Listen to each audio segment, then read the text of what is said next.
Buenas noches y bienvenidos a Signo Pesos, la economía al alcance de su pantalla. Estos son los temas claves de hoy.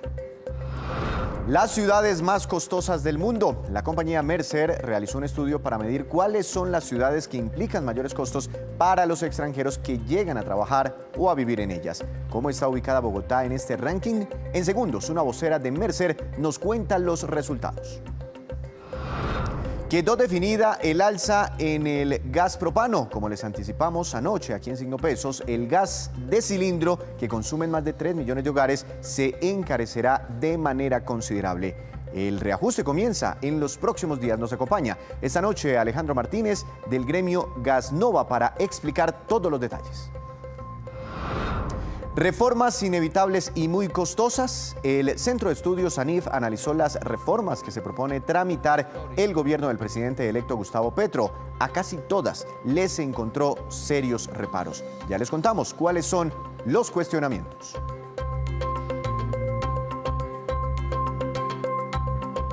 Comenzamos esta emisión hablando de un informe muy interesante que acaba de publicar la compañía Mercer. Se basa en un estudio que midió el costo de vida en más de 200 ciudades del mundo. En este comparativo se incluye a Bogotá. Doctora Zulma Santamaría, consultora senior de talento para Mercer, Andina, Centroamérica y el Caribe. Muy buenas noches, bienvenida a Signo Pesos. ¿Cómo le ha ido? Muy bien, muchas gracias. Buenas noches. ¿Por qué no nos explica un poco en qué consiste este estudio que están publicando ustedes sobre el costo de vida entre distintas ciudades? Claro que sí. Mercer realiza una investigación en la que consulta alrededor de 227 ciudades del ranking con artículos de la cesta de bienes y servicios de la canasta de Mercer Internacional. Esta canasta se basa en patrones de gastos típicos representativos de este tipo de personas que son asignados internacionales. Está compuesta por 200 artículos entre alimentos, hogar, cuidado personal, electrodomésticos, restaurantes, entre otros, y están marcados por los hábitos de compra de este tipo de posiciones o de personas expatriadas. Aquí solamente para aclarar, es importante mencionar que estos hábitos de compra típicamente no coinciden con los hábitos de compra de un turista o de residentes permanentes en las ciudades. Pero puede servir de guía para quienes quieran hacer turismo, por ejemplo. No necesariamente. Este tipo de personas en asignación internacional tienen unos hábitos de compra particulares, entonces típicamente viven en unos sectores mucho más exclusivos, asisten o consumen bienes y servicios mucho más costosos que los que típicamente utiliza un turista común. Le entiendo perfectamente. Bueno, empecemos por los que me encabezan ese listado. ¿Por qué no me ayuda con los primeros 5, 7, 8 o 10, inclusive las ciudades más costosas? Claro que sí. Hablemos del top 5. En top 5 encontramos a Hong Kong de Asia, está encabezando el listado. Siguen 4 ciudades de Suiza, entre las cuales están Zurich, Ginebra, Basilea y Berna. En este top, digamos que estos 5 primeros. Cuando ya empezamos a ver ya países o ciudades que estén dentro del continente americano, la única ciudad que se encuentra dentro de este top 10 es Nueva York. Es Nueva York. ¿Y tiene de pronto algún top, alguna clasificación de América Latina o de las Américas? Claro que sí. Tenemos un top 5 en el cual América Latina está encabezado por San Juan de Puerto Rico, le sigue Buenos Aires, Montevideo, Santiago y lo finaliza Ciudad de Guatemala. Aquí es muy importante destacar que se han visto signos de recuperación en la economía argentina frente a la recesión que tuvieron en el 2020. Sin embargo, esta economía sigue presentando aún desequilibrios dados sus variables macroeconómicas y nuestro estudio está basado en los análisis con referencia al dólar oficial del mercado. Entonces, esto también genera unas variaciones importantes. Ahora, no veo a Bogotá por ningún lado. ¿Cómo estamos? Y tengo entendido que está medida la capital de la República de Colombia dentro de estas 200 ciudades. ¿Cómo está de pronto Bogotá en ese contexto mundial y de pronto en el contexto regional? Claro que sí. Entonces, Bogotá en el ranking del 2022 se ubicó en la posición 205 entre las 227 ciudades evaluadas. Cuando lo vemos frente o cerramos nuestro ranking a Latinoamérica, Colombia o Bogotá descendió 6 puestos, lo que lo está consolidando como la cuarta ciudad más económica para trabajadores expatriados. Está por encima de ciudades como Manaos, Belo Horizonte, Managua. Entiendo. Es decir, Colombia o Bogotá bajó en este ranking, es decir, mejoró en cuanto a costo de vida. Así es, para un trabajador expatriado en asignación internacional la percibe como una ciudad mucho más económica para vivir. ¿Y por qué? ¿Cuáles pueden ser las consideraciones o qué fue lo que ustedes midieron de Bogotá para llegar a esa conclusión? Claro que sí. Nosotros segmentamos la canasta de las cuales les estaba compartiendo en 10 grandes categorías, entre las que está alimentación, compras en grandes superficies, en restaurantes, alcohol, tabaco, electrodomésticos, artículos de cuidado personal y todas las categorías que típicamente utiliza un ser humano en su vida cotidiana. Dentro de ellas, evaluamos cuál es la percepción de compra o evaluamos cuáles de esos 200 artículos tienen mejor costo en las diferentes ciudades. Eso hace que definitivamente cuando nosotros hacemos una valoración en dólares, pues una persona que percibe en dólares y gasta en pesos tenga una mayor capacidad adquisitiva en nuestro país o en nuestra ciudad. ¿Y ustedes pueden de pronto o pudieron medir cuáles son, no sé, los artículos más costosos en Bogotá, de pronto comparados con otros lugares del mundo? Bueno, aquí hay varios puntos que hay que ver. Entonces, dentro de lo más costoso que nosotros estamos teniendo en este momento, y este es un estudio que sale o se hace entre febrero y marzo de este año, que está saliendo los resultados, encontramos dos categorías principalmente. Dentro de lo más costoso pudiésemos estar hablando de tecnología y lo otro que pudiésemos estar hablando es transporte, perdón. Tecnología y Aquí, transporte. sí. Adelante. Estos dos puntos, discúlpeme, estos dos puntos están muy alineados a una característica principal, y es que perdón. Adelante, la estoy escuchando bien. Me estaba explicando, ok, gracias. Me estaba explicando a qué se debe que la tecnología y el transporte sean percibidos por los extranjeros como esos rubros más costosos. Sí, discúlpame, estaba teniendo aquí un problema y es, quería aclarar, los características o los más costosos nos están apareciendo alimentos y servicios básicos o complementarios, lo que conocemos típicamente como servicios públicos o internet y teléfono. ¿Qué ocurre con estos? Es que básicamente los alimentos han venido teniendo un incremento considerable como resultado de lo que hemos venido viendo en Europa con la guerra entre Rusia y Ucrania. Esto nos ha venido afectando directamente con el costo de los fertilizantes. También para la producción de alimentos, fibras, medicamentos, generación de combustibles, que al final esto también nos aporta para el desarrollo de los servicios básicos y complementarios. Una última pregunta. ¿Conocer los resultados de un estudio como estos, cómo le podría servir a una ciudad como Bogotá? Aquí es muy importante aclarar que este estudio es utilizado principalmente por empresas multinacionales que buscan garantizar en sus trabajadores expatriados que conserven el costo de vida de su ciudad original a su ciudad visitante o expatriados. Entonces, lo que buscan ellos es, a partir de este estudio, realizar análisis para poder hacer esa movilidad del talento. Doctora Santamaría, muchas gracias por estos minutos, por contarnos los detalles de este estudio. Una feliz noche. Muchas gracias, feliz tarde. Quien lo creyera, aquí tenemos esa percepción y es una realidad, todo está carísimo, pero los extranjeros no nos ven necesariamente así. Hacemos una breve pausa, pero cuando regresemos espere cómo va la venta de motocicletas nuevas en el país. Están disparadas, ya les contamos.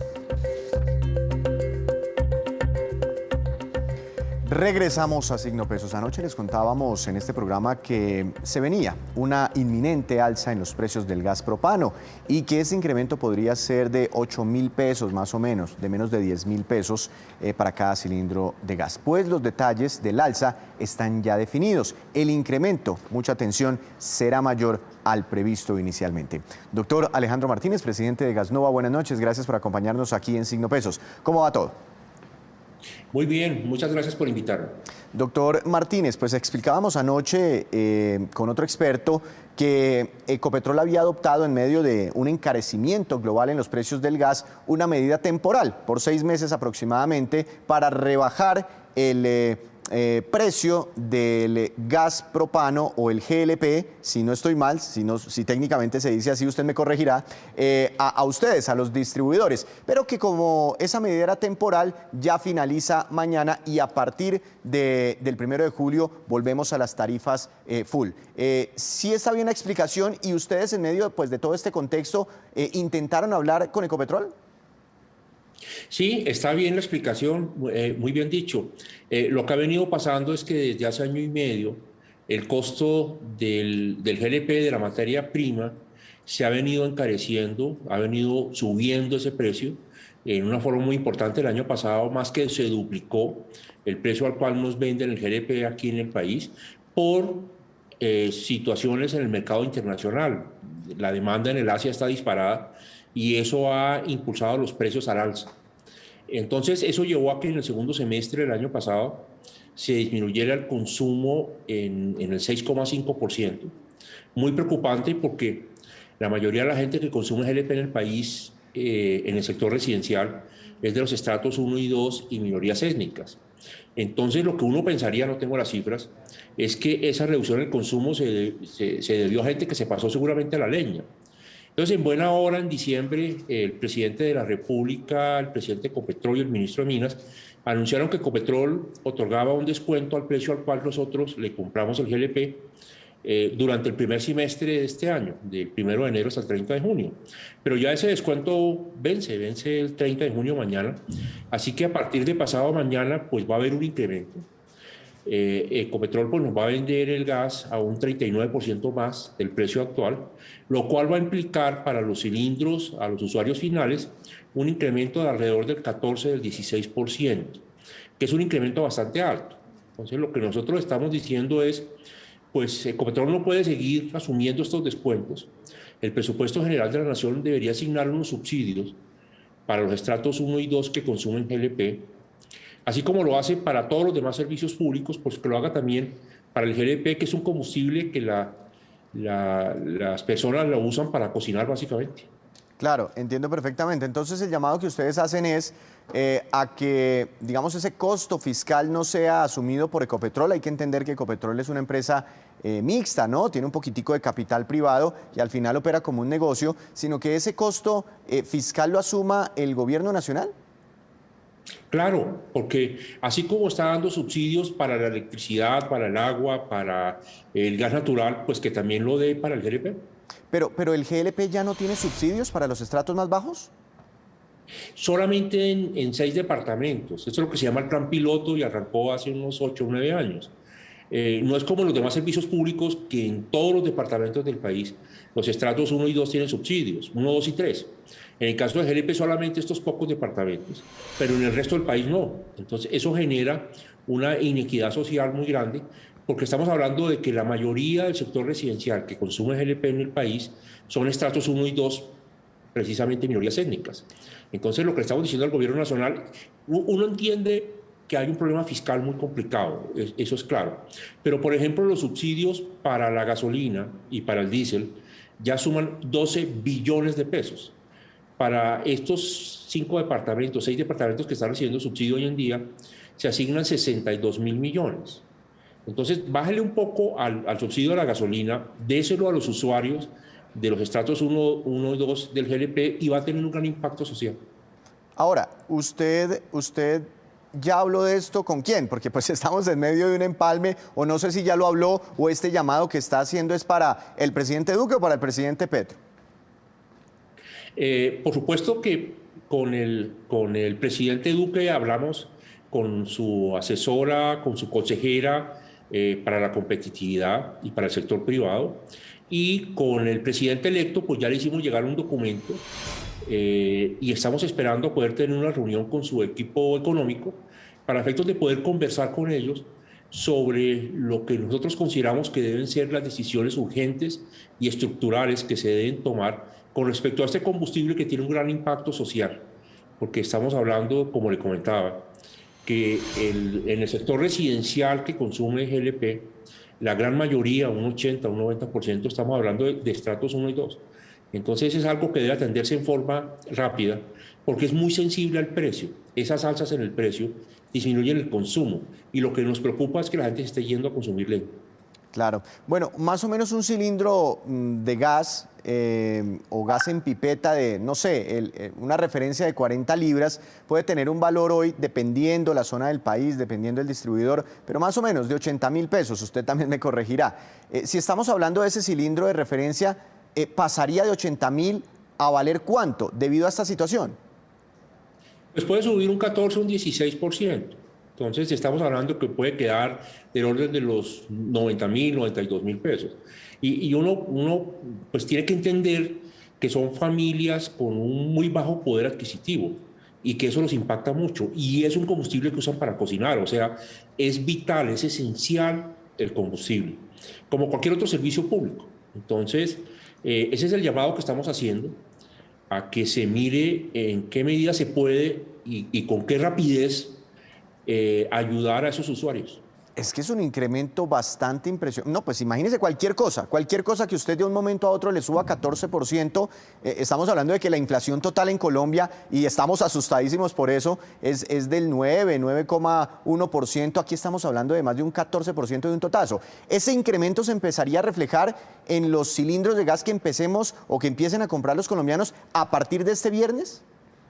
Sí, exactamente. Porque el descuento que Ecopetrol otorgó va hasta el 30 de junio y fue muy efectivo, porque nosotros veníamos viendo, como le comenté, cómo se caía el consumo en el segundo semestre del año pasado. Y cuando Ecopetrol otorgó el descuento ya en el mes de febrero de este año, paró la caída. O sea, la gente ya con el descuento que Ecopetrol dio, sintió un alivio tal que volvió a consumir GLP y la caída se paró.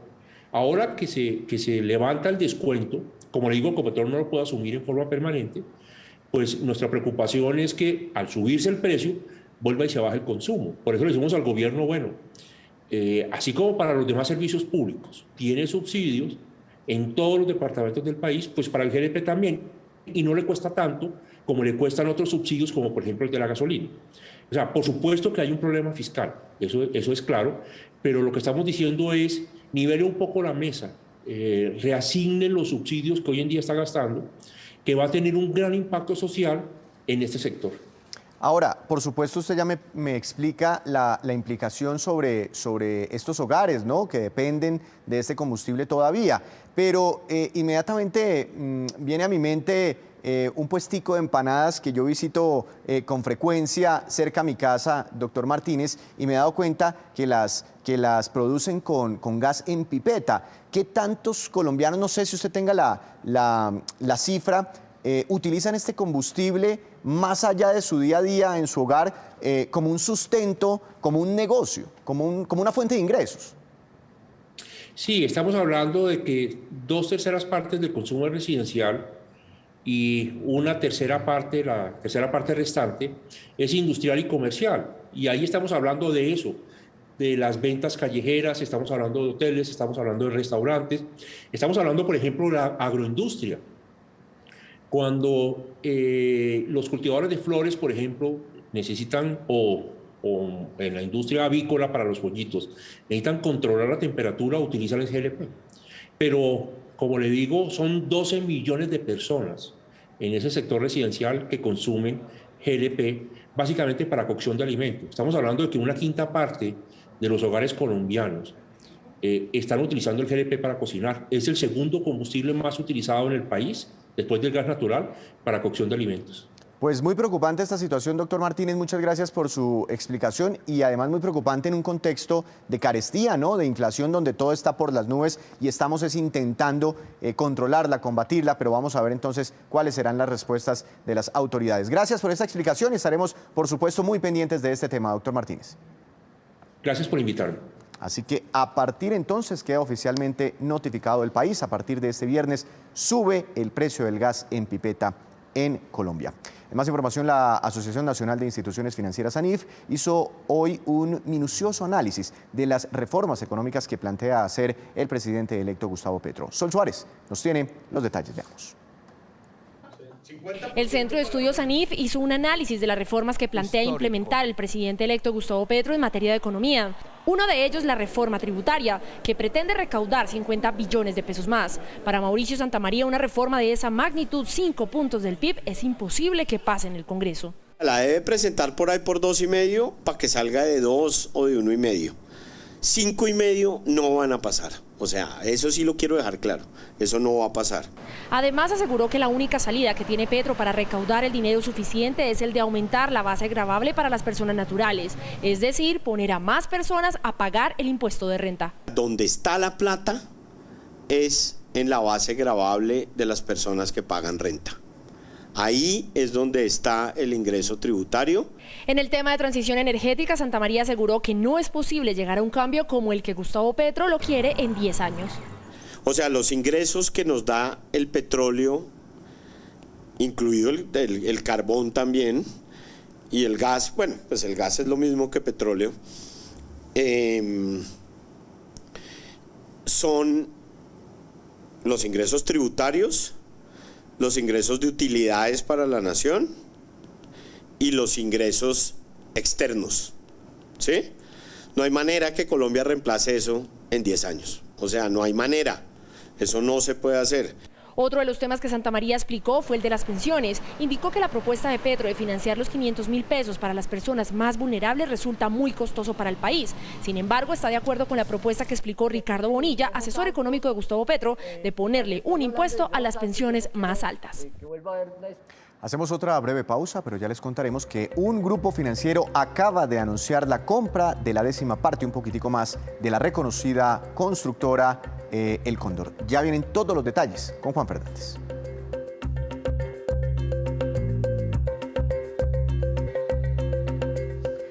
Regresamos a Signo Pesos, gracias por continuar con nosotros y volvemos con esta que es la cifra económica del día. 357.000 y corresponde al número de motocicletas nuevas vendidas en Colombia entre enero y mayo de este año. Solamente durante el mes de mayo fueron matriculadas casi 70.000 motos en el país. Las motocicletas que circulan en Colombia por nuestras carreteras ya equivalen al 60% del total del parque automotor. Y llega Juan Fernández con una movida clave en el mundo empresarial. Juan, ¿de qué se trata? Adelante, bienvenido. Buenas noches, hoy voy a hablarle de compañías de infraestructura, de construcción y esa transición con la que el Grupo Colpatria se enfoca, se da para quedarse con el 10,6% de una de las constructoras más importantes del país, Construcciones El Cóndor, cuya acción lista en la Bolsa de Valores. El monto de la transacción fue cercano a los 40.000 millones de pesos. El año pasado, El Cóndor facturó unos 609.000 millones de pesos y sus utilidades llegaron a los 8.800 millones de pesos. Pero en 2020, la facturación fue superior a los 2 billones de pesos. La jugada de Colpatria va en fortalecer su negocio de construcción, de infraestructura, en el que es fuerte, con obras, con concesiones. Y El Cóndor, pues ayuda a ampliar esas obras civiles, viales, de transporte, incluso movimiento de tierras. Y esa especialidad, sobre todo, en la construcción de túneles. Sí, he visto la acción del Cóndor en la Bolsa de Valores de Colombia. Juan, pero ¿por qué no nos explica, nos cuenta la historia de Construcciones El Cóndor para tener un poco más de contexto? Sí, fíjese que esa historia del Cóndor es bien interesante. Fue fundada en 1979 por don José Jairo Correa, quien la hizo crecer, pero fue él quien también, iniciando la década de 1990, reunió a pequeñas empresas constructoras y crearon un consorcio que bautizaron como DINSA, hoy una empresa del Grupo Argos, una de las más grandes de concesiones del país. Y fue en su momento un buen golpe unir a esas constructoras pequeñas para crear ODINSA, porque en ese entonces pues empezaron a llegar empresas extranjeras con el fin de participar con experiencia, con tamaño, con chequera en licitaciones grandes aquí en el país. Y fue hasta 2015, 2016 cuando la familia Correa vendió su participación en ODINSA al Grupo Argos para concentrarse en El Cóndor, que entre otras hoy es una empresa manejada por una mujer, por Luz María Correa, hija de José Jairo Correa, y quien entró a los 22 años a la empresa y también quien acompañaba a su padre a todas las reuniones para aprender del negocio. En 2001, Luz María Correa fue nombrada presidenta de la empresa. Y esta, pues, es la movida de hoy sobre empresas de construcción y la compra del 10,6% de constructores, el Cóndor, por parte del Grupo Colpatria. Pues una gran movida, Juan. Muchas gracias. Lo esperamos mañana con más movidas empresariales. Ahora nos vamos con estos que son los indicadores económicos que usted debe conocer siempre antes de irse a dormir. Dólar, tasa representativa del mercado, sube, vuelve a dispararse, supera los 4.100 pesos. Será mañana de 4.127 pesos con 47 centavos. Hoy escaló cerca de 40 pesos. Este es uno de los mayores precios de este año. El petróleo Brent para nuestro país cayó 1,46%. Se ubicó en $116 con 26 centavos por barril. El precio interno del café colombiano subió y quedó para mañana en promedio a 2.255.000 pesos por carga. Índice MSCI Colcap de la Bolsa de Valores de Colombia tuvo una caída de 2,48%. La acción que más se valorizó precisamente fue la de Construcciones El Cóndor, con una fuerte ganancia del 8,77%, impulsada por la movida que nos acaba de explicar Juan Fernández. Y la que más cayó fue la de Fabricato, que tuvo un retroceso del 9,72%. Antes de despedirnos, los dejo con este dato. Mañana vence el plazo para que todos los empleadores del país paguen la prima semestral a sus trabajadores. Se estima que son un poquito más de 6 millones de colombianos los que tienen derecho a este beneficio laboral. Esta prima equivale, recuerde usted, al valor de una quincena si trabajó todo el semestre. El Ministerio de Trabajo recordó nuevamente que los empleados del servicio doméstico tienen derecho también al pago de la prima y que estará vigilando que esta norma se cumpla. Son más de 700.000 personas que trabajan en este tipo de labores. Así, terminamos por hoy, pero los esperamos mañana con una nueva emisión y con toda la información económica que usted necesita saber. Esto es Signo Pesos, la economía al alcance de su pantalla. Que tenga una feliz noche.